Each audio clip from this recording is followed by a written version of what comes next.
a bunch of ones that have like tons of sales, tons of reviews, and they deserve to be there. And then you're also going to see this scattered amount of like, hey, that thing only has like one review organically ranking on this, on this first page. Like, why do they deserve to be there? Well, they don't necessarily. Etsy's actually giving them a shot.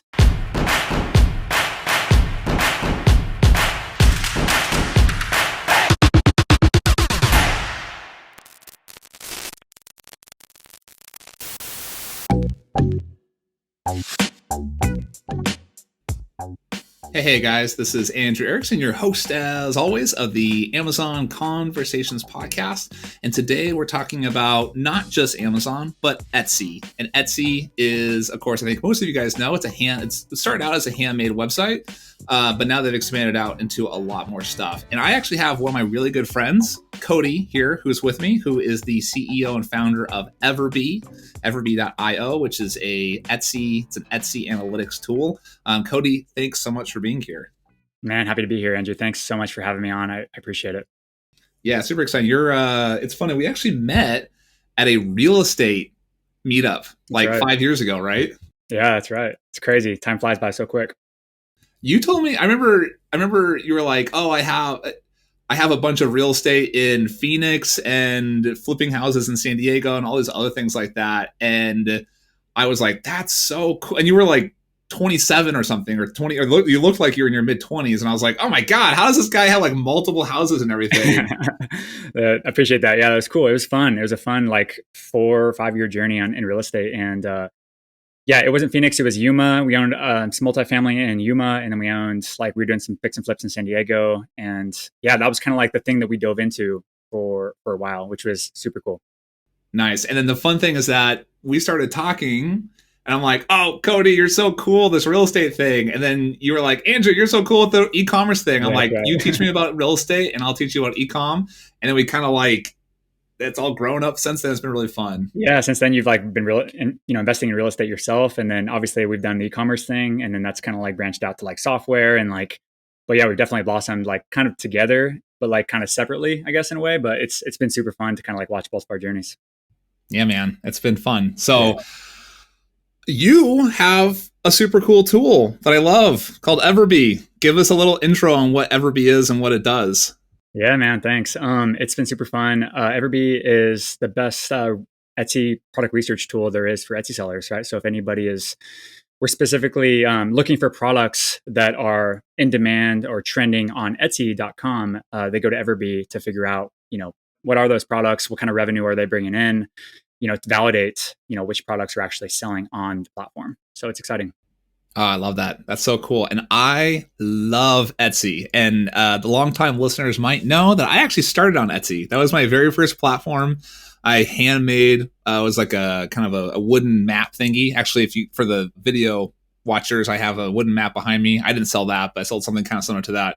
Handmade them and started on Etsy. Etsy is this amazing platform. There's a lot of people who buy a lot of shit on there, and it's like a great, easy place to start. And of course, from there, I kind of moved into the Amazon thing, and now Cody has gone into the Etsy thing. It's super cool. Totally is, man. It's fun, but I mean, that's the kind of the beautiful thing about like e-commerce is that, I mean, it's e-commerce, right? There's just different platforms. People are always buying things like literally 24 hours a day, 7 days a week, and they're buying on Amazon, they're buying on Etsy. Like my wife will buy things on Etsy. I'll buy things on Amazon. She'll buy things on Amazon. Like occasionally I'll buy some stuff on Etsy. So we're in a global economy and it's super fun. Nice. I love it. So today I thought it'd be fun, since we have an Etsy expert here, it'd be fun to talk about Etsy and how it relates to Amazon sellers. So we are the Amazon Conversations podcast, but really all the Amazon sellers are just a special subsect of e-commerce. And Etsy, of course, is the other biggest platform out there. I mean, it's really Etsy, eBay, Walmart, I think account for like 80% of all e-commerce buying in the United States. So today I thought it'd be fun to talk to Cody about how Amazon sellers can sell onto Etsy and how Amazon sellers can look at Etsy and find creative product ideas from Etsy to potentially bring to Amazon. Does that sound good? I love it, man. Perfect. Nice. Cool. All right. You tell me, how would so if I'm on Amazon, yeah, and I have my private label and I'm selling stuff, FBA, whatever, what's your advice to people who are on Amazon as it relates to Etsy? Sure. So my background, as you kind of mentioned earlier, is on Amazon, right? Like me and you, we first kind of bonded over real estate, and it went to like I was asking questions about specifically Amazon. It wasn't just only e-commerce; it was Amazon, and I went down the whole Amazon FBA route, right? Like listening to podcasts, going down the whole education, how to do product research on Amazon. I launched my products on Amazon. Amazon FBA was like the first intro for me as an e-commerce seller, which was super cool, and it was a great experience. Had some success in there, had some failures in there, of course, lost some money, but also overall like won and have profitable products on Amazon FBA, which is cool. But as we know, right, being an Amazon seller it's hard to find like those niches to or products that are profitable to sell on Amazon. It's competitive, just like any other marketplace. And we're always looking for these creative ways to find like the next thing we should list in our product line on Amazon. If we're a specific brand and a specific niche, right? For example, like dogs, then we want to know like the next thing we should be selling, like in the dog type of niche, Yeah, we can just go and invent a new dog bowl or a new dog collar, we can. But typically as Amazon sellers, we like to use data to back up our decisions. And typically like you look at Amazon and you use the tools such as Jungle Scout or Helium 10, and those are awesome for on Amazon. But another creative way that people are already doing this is they're going to other platforms like Etsy, and they're seeing what are the things that are selling on Etsy.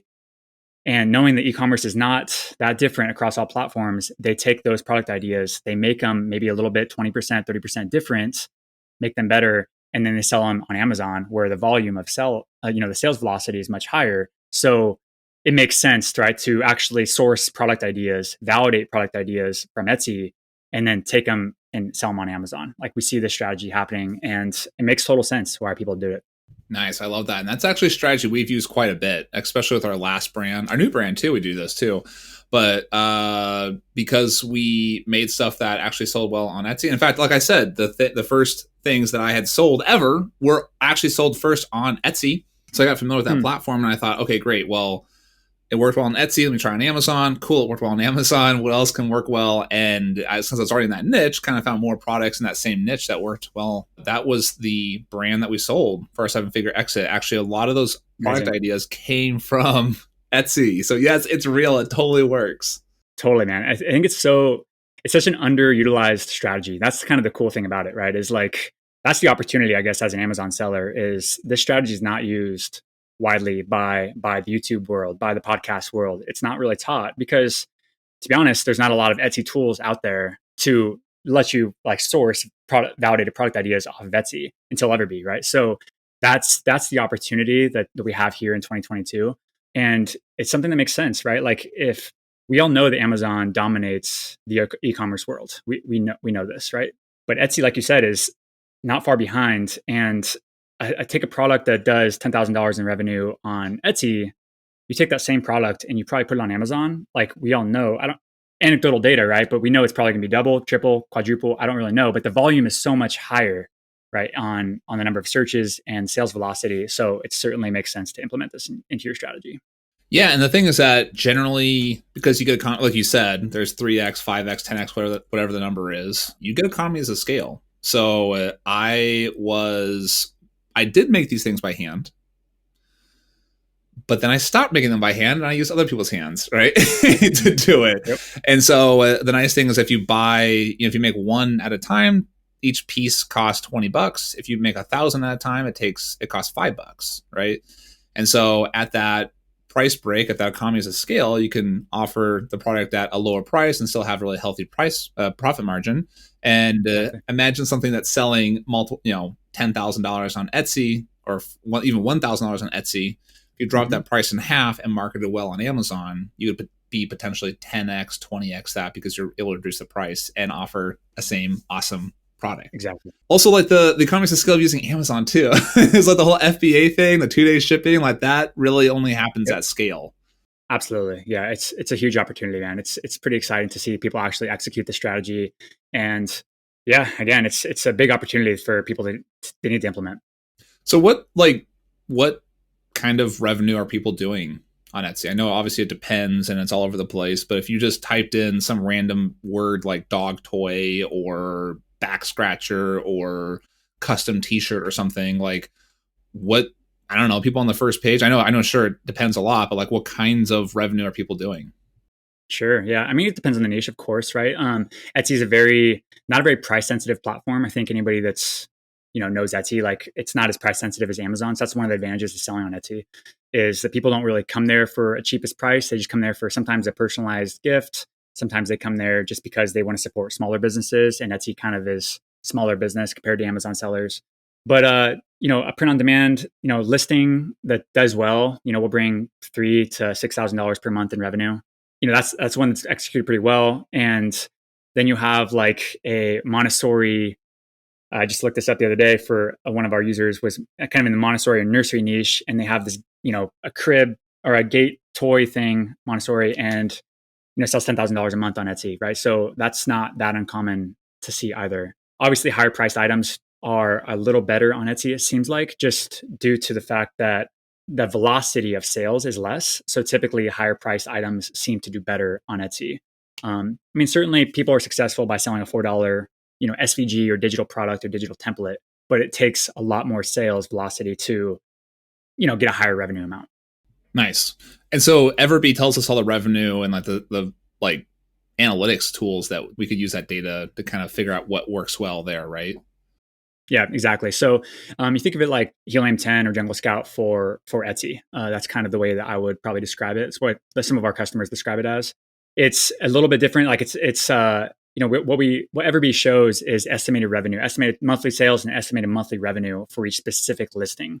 So if you see like, let's say, like you said, a dog collar or something like that, then you're going to see this one specific dog collar that does $1,200 per month in revenue.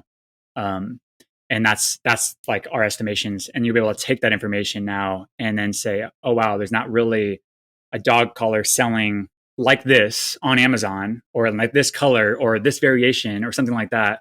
And then be able to kind of, use that as your strategy. Nice. I love that. All right, let's switch it up a little bit and go the opposite way. Cool. I have products already on Amazon and I'm interested in selling on Etsy. Okay. Or let's say I'm making a custom, I don't know, whatever. Maybe it's not my mass produced Chinese stuff, whatever, but I want to move into Etsy. Sure. Do you have any advice for somebody who already has the supply chain, already has FBA, already has that whole kind of system going? Can I just like copy paste my shit to Etsy? Yeah, kind of. I mean, you mostly you can. Etsy is, against for their terms of service, like they do want it to be either handmade or hand or designed by you, right? So you have to just use that however you want to, right? There's certainly print on demand, for example, right? We all know that like that's not made by me when I do a print on demand shirt. That's made by the manufacturer. But the idea is that I designed this thing in the print on demand type of like Printify or Printful or something like that. Kind of the same applies to your product that you designed, Amazon FBA. Typically, yeah, it's pretty straightforward. I would look at it as like another sales channel, if anything. And as far as like coming from Amazon, like if you're an Amazon seller, it's much harder and takes much longer to get on Amazon and be successful on Amazon than it is to actually get on Etsy and start selling on Etsy. Like time to value is much less on Etsy. Like you'll be able to, one, it's cheaper. You could launch things pretty quickly on Etsy, test things pretty quickly versus Amazon. We all know the Amazon FBA process. It's a $5,000 investment for one product, and you hope you better be right on that one product, right? Type of thing. Whereas Etsy is not quite like that. You could start for cheaper. You could test things faster. It's like a 20-cent listing fee just to list one thing. And then it's like a 5 or a 6.5% commission, the new rates, processing fee. So where was I going with that? Kind of ranted, but essentially I would look at it as like another sales channel. If you're trying to expand off of Amazon, you already have products on there that seem like they would fit within the Etsy categories, then it's another sales channel. That's how most Etsy sellers actually are. They have multiple sales channels and Etsy is one of them. Nice. I love that. Yeah. So I would say from my experience, I'd say home goods, decorations, wedding, bridal shower, anything party related, office supplies, not supplies like boring, like staplers, but like special kind of like office decoration stuff. What else is big? Pottery, art, baby, lots of baby stuff, baby, everything, baby, everything, kid. What else is kind of big? Oh, dogs. Lots of pet stuff on there. What else is big on Etsy? That because you're not really gonna have like the mass produced giant plastic things. You don't really go to Etsy to get like a pull up bar, like a metal pull up bar. That's Exactly. kind of like a metal or plastic thing that's on Amazon. But like, what other? Are there any niches I missed on Etsy? Yeah, you kind of nailed them, honestly. Like I was gonna say, like any of like the wedding stuff is really big. Like if you could Huge. think of like it's huge party, bachelorette party type of stuff. I mean, I was just looking at a shop that does, significant revenue for like bridal shower t-shirts, not anything else, just t-shirts, and they're print on demand bridal party shirts, and that's what they do. That's it. And they do significant amount of revenue. Like a lot of wooden stuff, like you mentioned, is really good. Nursery stuff is huge. And pretty much a lot of like print on demand stuff. When I say print on demand, yeah, like you think of like the mugs, like the mugs. You could picture like wall decor. You could think of like t-shirts, of course, but also think about like metal objects, right? Like there's some cool like print on demand type of companies out there, like selling like literally like big metal objects that are kind of like personalized and print on demand type of style. So where that's becoming like a bigger trend over the past couple of years on Etsy also. I actually got this shirt on Etsy. I have my Zongcon podcast. Yeah, Zongcon podcast shirt. I got that some print on demand shirt thing on Etsy. That's awesome. So obviously they didn't have that already listed. So like how'd you go about that? Like did you ask them for like a custom? Oh, What'd you do? it was just buy this shirt and send us a picture and we'll put it on the shirt and send it to you. I'm like, okay. There you go. It's crazy. Yeah, there's tons of niches and tons of opportunity on Etsy. That's the cool part about it. And like most people think about Etsy of like, oh, it's my aunt started an Etsy shop and like support her, and like she'll get like a couple sales like, every 6 months or something like that. Like that's most people I think about Etsy, but actually there's some $1 million shops, Etsy shops that I know, that do $1 million a year on Etsy, and they've done that for the past 5 years. And that's not that uncommon. Yeah, it's hard. Of course, it's hard work, just like any other business is hard work, but it's certainly possible. There's people very successful on Etsy.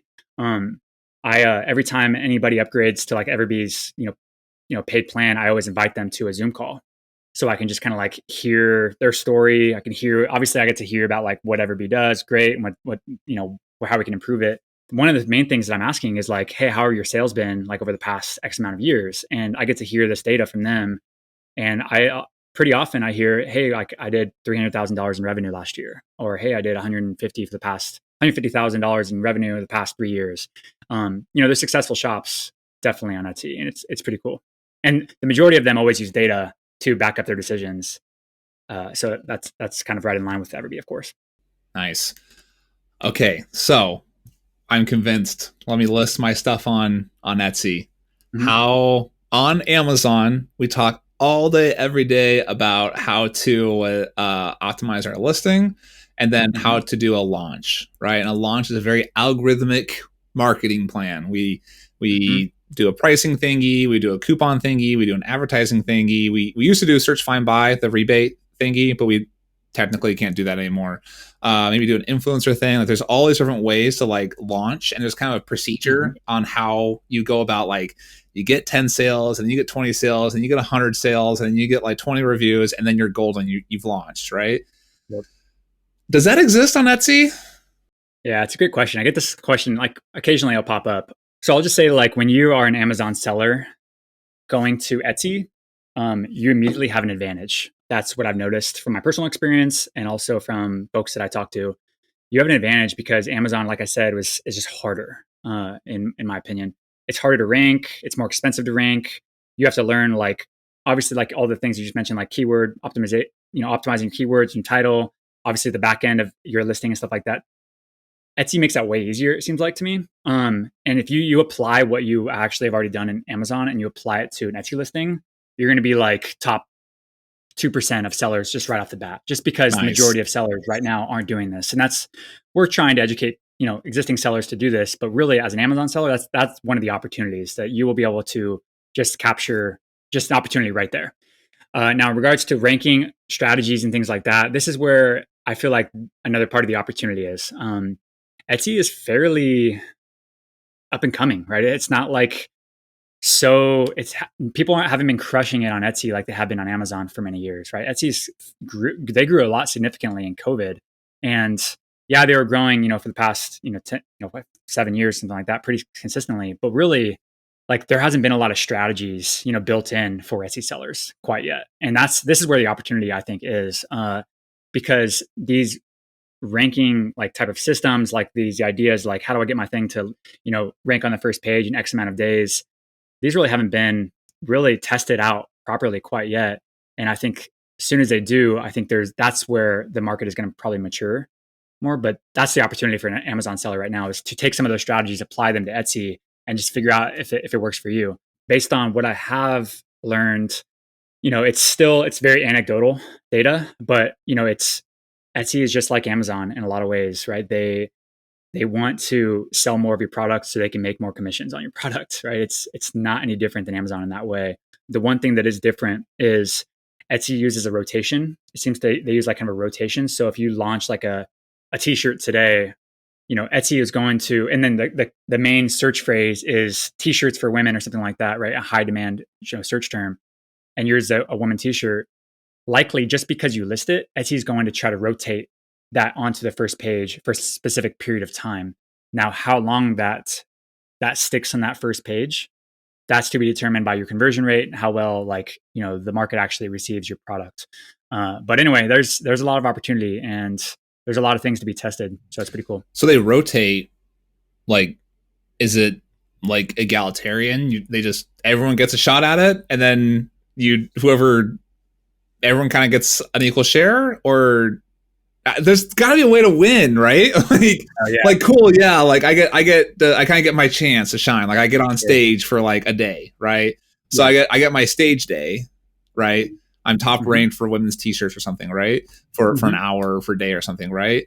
How do I then tell Etsy, wow, the audience loved me when I was on stage, right? I want them to do like a standing applause, like, oh my God, they're fantastic, right? How do I tell Etsy that? Yeah, how do we invite them back, right? Every single day, and like eventually have them on stage always, right? Being ranked on the first page always. Yes, I mean, there's people we're kind of doing some of these tests ourselves, but I think the answer is what you're kind of like alluding to, is just like, if you can get your thing to convert when it's on stage and do that repeatedly, then you're going to win. And that's the same as Amazon, right? It kind of, you need to, develop a strategy. Yeah, so I know how to get on stage on Amazon. There's really like 3 good ways of doing it. There's 4 good ways of doing it, right? Okay. One of them is against terms of service now. It was not against the terms of service 6 months ago. And that is rebates. I just go to random people and tell them, I will give you 100% rebate if you buy this shit on wherever I tell you to go buy it. Yep. That's going to have a 100% conversion rate, right? And so if I know I'm on stage, can I just do a search, find, buy rebate and have them go find me and buy me, and then now I get that conversion? Is that kosher? Does that work? Have people tried that? Yeah, the data's still out, honestly, on it. I think people are trying it. It's mostly anecdotal data that it's working, right? So I think in theory, yeah, it should work, right? But to like be firm on like, I've seen this work a million times over and over again, I wouldn't say that quite yet, just because the data's still out to be analyzed. But in theory, it seems like it'd work. I mean, obviously there's a majority of people, their strategy is to, list the new item, turn the ads on right away, show up on the first page, obviously through your ad, and then obviously through the rotation at some point, and get conversions, in a short period of time. And then naturally Etsy will favor you and rotate you again. And then eventually you're going to stick on that first page, because they only rotate a certain percentage of new listings. Not everybody is getting rotated on there. It's only like if you type in t-shirts, you're going to notice this. Anybody that goes to Etsy.com, they type in like, let's say t-shirt for mom or something like that, they're going to see a couple new listings pop up there that are like kind of mismatched in the search. And they're going to see like a bunch of ones that have like tons of sales, tons of reviews, and they deserve to be there. And then you're also going to see the scattered amount of like, hey, that thing only has like 1 review organically ranking on this, on this first page. Like, why do they deserve to be there? Well, they don't necessarily. Etsy's actually giving them a shot and to see how they perform, because it's a newer listing. It might be under 2 to 3 months old. Interesting. So under 2 months old. So does it make sense? Okay, so you said that everyone gets a shot, right? Okay, so if I want more shots, could I just create, let's say I have 10 products, right? 10 different whatever. It's 10 different parent SKUs, right? Yeah. should I create 10 listings and then just hopefully one gets a shot and they go do their thing?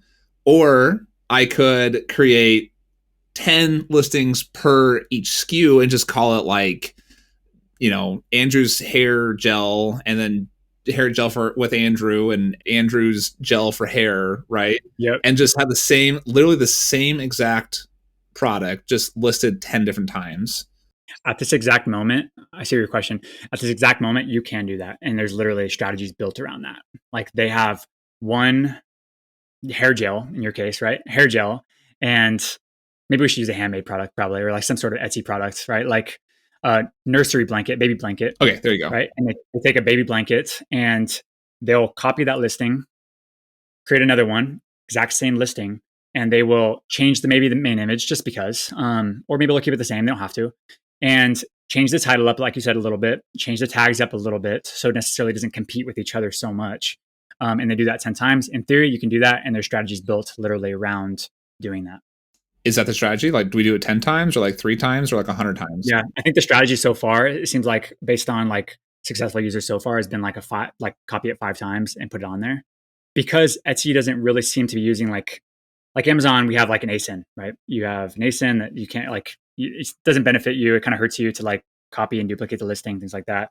Etsy, right at this moment during this podcast, like there is no penalty for that. There's no downside to that at the moment. Interesting. And you can just do that manually. Is there software that does that? To copy them? No, you just copy it. It's pretty quick though. It's super easy to quickly copy it inside Etsy. You know what we do for our Amazon posts, which is like a special little, it's like Instagram style posts on Amazon. Mm-hmm. We actually change, we take a base photo, mm-hmm. and then we change the photo. So we do a few things like there's like, so we'll have like, just say we have a set of like 5 photos, let's say, right? Okay.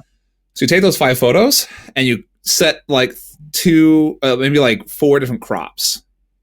Right, so you kind of have like far crop, close, kind of a tight crop, and then like a zoomed in crop, kind of like on the very edge. Like, oh, look at this cool thing, right? So then you have 3 crops for the 5. Okay, so now we use 3 extra images, and then we actually will twist it 10% this way and 10% that way, 10% to the left, 10% to the right. Yeah, and that then 3x's again, so we can take those 5 photos, and this kind of gets around the Amazon's algorithm that you keep. Like if you upload the same photo, they don't like that. Okay. But if you post fresh content, these are good quality photos, right? Yeah.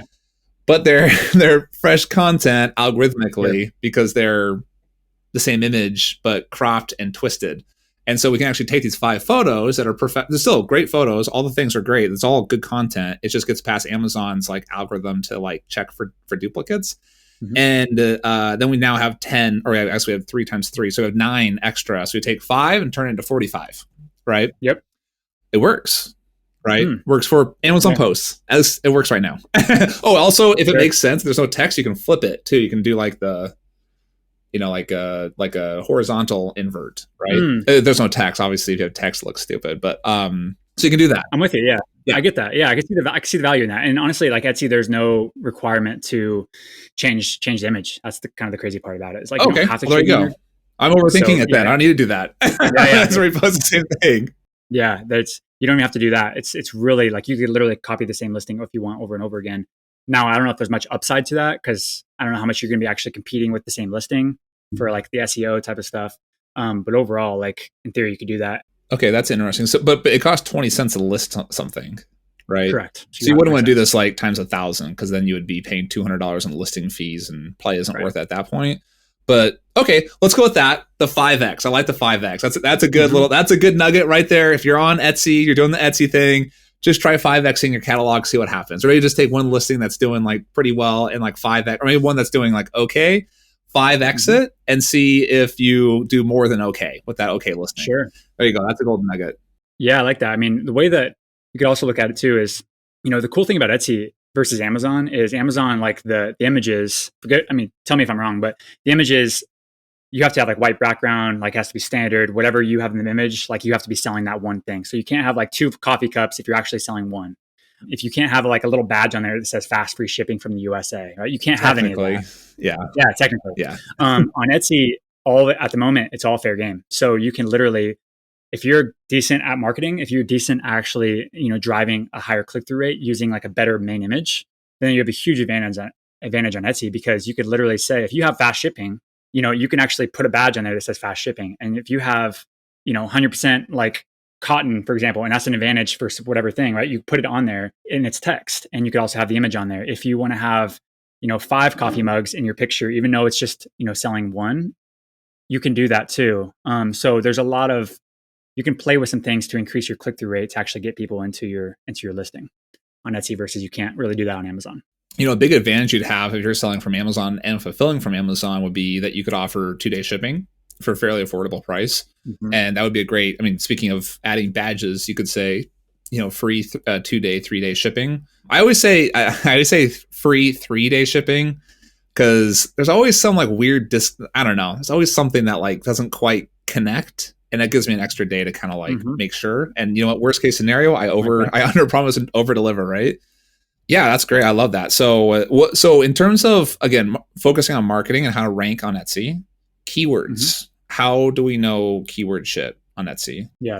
So the best way to do it, I would say, is probably just what I usually do is what I would recommend, and what a lot of our top users, top sellers actually do, is they find, let's say I'm selling this mug.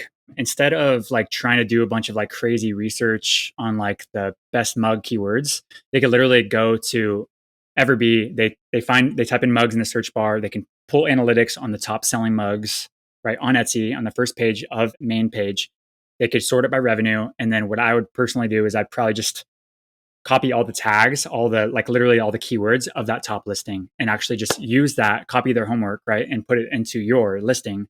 Take the ones out that don't make sense, of course, and I would just reuse those same tags and then put them in my listing. For the uninitiated, can you explain what a tag is?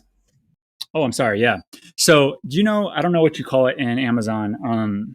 When you create the listing on Amazon, you go into the back of the listing, right? And you literally have to tell them, I forget the keyword that Amazon uses. It's actually the search terms, although we call it, colloquially, we call it the back end search terms. So you go into the Amazon inventory listing, whatever, the tab thingy. So think of back end search terms as, for Amazon, think of them equals tags on Etsy. Got it. Right? It's telling Etsy, hey, what is this product related to? Right? Because Etsy will take the first third of your title, of your keywords in your title. First third of this is stuff I don't know. All right. So okay. Wait. Let's focus on tags, and then we'll go to title. Okay. So tag. So tag is back end search terms. If we're talking to Amazon people, it's back end search terms, and we get a certain number of them, right? 13. 13. We get lucky 13. Lucky 13 terms. So you don't get, Amazon does like 200 characters or something, and Etsy does not do that. They do 13 phrases. What should you put in those phrases? Should it be like, could you get like 5 words inside of one phrase, or should you just like focus, like it's all about phrases, or is it all about like word count? Yeah, I don't know if there's a character count with it. I forget. But it's usually like long tail search phrases is certainly like okay, and actually probably suggested to do that in Etsy. Not necessarily is there a huge advantage to like repeat search terms. Like, for example, if I have to sell this mug and it's a funny mug, for example, I'll do like funny mug and then, gifts for dad even, right? It's just telling another reason to pull up in the search term. Porcelain cup, and I would just throw in a bunch of search terms in that tag section just to help with the, the on-platform SEO. Nice. Good. That makes sense. And then you said that you could see the homework of your competitors. What does that mean? How do you so they have those tags or with the other people? How do we see those? Yeah. Everbee shows you those tags. Yeah. Etsy used to show this stuff in the past, but they don't anymore, or at least not in an easy way. I mean, you could probably do some hacky ways and try to find out the tags of each listing, and you could do that for sure. Everbee just makes it like 10 times, 100 times faster to actually literally see all the tags of each specific listing. And then it's coupled with like how much revenue this listing is doing too, how many favorites this listing has, how long has this listing been on Etsy, which Etsy doesn't really share. So you can kind of use all this data to make decisions on how you should even optimize your listing. Nice. That's cool. I love that. Cool. Yeah, it's cool, man. Like if you take a data mine, like when I say data mine, I mean just like an Amazon seller, because it's mostly Amazon selling is really about like data and like numbers, and like that's really where Amazon selling, successful Amazon sellers do, right? I would say it's 50% data, 20% maybe 3 parts data, 1 part operations, and 1 part branding and marketing. So kind of majority data. Yes. Yeah. I like that. Yeah. So essentially, if you just take your 3 parts of data, members, that strategy to Etsy, you're going to dominate. Like you'll dominate, like for sure. If there's a market for it on Etsy, which you could validate with Everbee, make sure there's a market. But certainly you'll dominate just because of all of your background in Etsy. You take like your listing optimization strategies, right? For example, like all the keyword stuff that we mentioned, but also just like your professional images, right? That we all know that is so important for Amazon listings, Amazon conversion rates. If you just take that information, apply it to Etsy, you're gonna have success, because the majority of Etsy sellers don't know how to have good pictures, right? They don't know how to have professional pictures. Like they typically are hearing, hey, just make as many listings as you can, throw them on Etsy. And that's partially true, but they're not creating like good images, good listings every single time. And Etsy, I believe there's image slots of 7 image slots. The majority of Etsy sellers are only taking advantage of like 2 image slots sometimes, right? And we all know that's like a big no-no on Amazon. Oh man. Right. So imagine if you just fill out all the image slots, plus add in a video, in your listing, which is a fairly new thing on Etsy, 2 years old. Like you add it in, you're going to just increase your conversion rates that much more. Nice. Oh, that's cool. All right, guys, that is the end of part 1. This is a 2-part series I'm doing with Cody on Etsy. This first part, we all talked about how to take those products from Etsy and move them onto Amazon. The tools that we can use to do this, of course, are Everbee.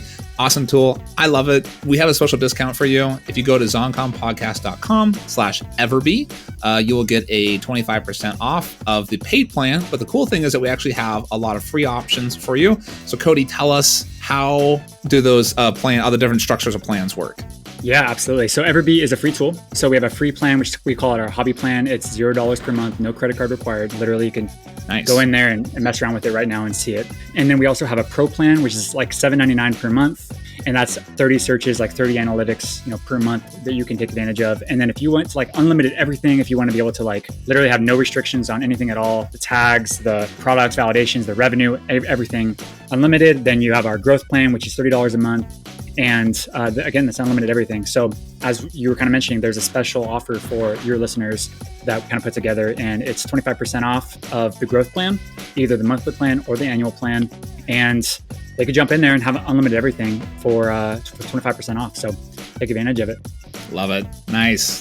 This is a great opportunity to go find those products on Etsy. Again, like I said, this is actually a strategy I personally use. It totally works. We built our $1 billion brand partially off that strategy. Of course, there's other strategies too, but that was one of the strategies we use. It's fantastic. So Everbee is the place to go for that. So Cody, thank you so much. We are going to bring the second part. Part 2 will be next week. We're going to be talking with Cody about how, when we bring our products to Etsy, how we can set up our listings and rank well. We're going to talk about advanced ranking strategies and how some of the strategies on Amazon work completely copy paste work on Etsy, and some do not. And so we're going to talk about the intricacies of that. So Cody, thank you so much for being here. It's great to have you. Oh man, thank you so much. I really appreciate it. It's a pleasure.